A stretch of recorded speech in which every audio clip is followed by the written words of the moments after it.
సమాజానికి ఇంత తిండి పెట్టాలనుకున్న పాపానికి 2 తెలుగు రాష్ట్రాలలో ఉన్న రైతులని టార్చర్ పెట్టి నరకం చూపిస్తున్నారు. ఇంత యూరియా కోసమని పొద్దున 4 గంటలకి లేచొచ్చి లైన్ల నిలబడలేక ఎండకి వానకి ఉండలేక చెప్పులు లైన్ల పెట్టి ఇంత నీడెత్తుక్కొని ఆడ కూసోని పిల్లలు స్కూలుకు పోయినరా వచ్చిండ్రా తిన్నరా మరి పొలం కాడ కాపలా పరిస్థితి ఏంది అని నెత్తి నిండా ఇన్ని పరేషాన్లు పెట్టుకొని ఎదురు చూస్తున్న రైతులని ఒక ఆఫీసర్ వచ్చి చేతులకెళ్ళి ఆధార్ కార్డులు గుంజుకొని రోడ్డు మీద కిసురు కొడతాడు.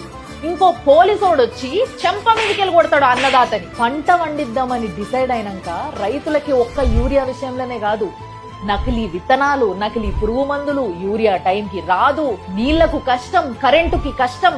సరే ఇవన్నిటినీ తట్టుకొని పొలం వేసుకున్నాక ప్రకృతి ఒకవేళ ఆశీర్వదిస్తే తప్పితే అది చేతికి రాదు.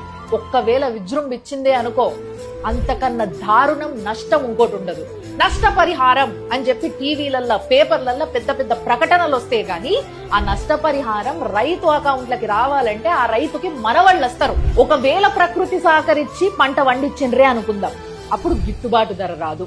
ప్రతిసారి వీళ్ళకి జరిగేది అన్యాయమే. కానీ ఒక్కసారి ఆలోచించండి, ఒక్క 3 నెలలు నేనింక పంట వండియదలుచుకోలేదు, నా వల్ల కాదు అని రైతు అనుకుంటే ఒక్కొక్కడికి ఎక్కడెక్కడ కాలాలో అక్కడక్కడ కాలుతుంది. కడుపుకి ఇంత తిండి పెడతా అనుకున్నందుకు ఇంత కష్టం చూడండి మన దగ్గర.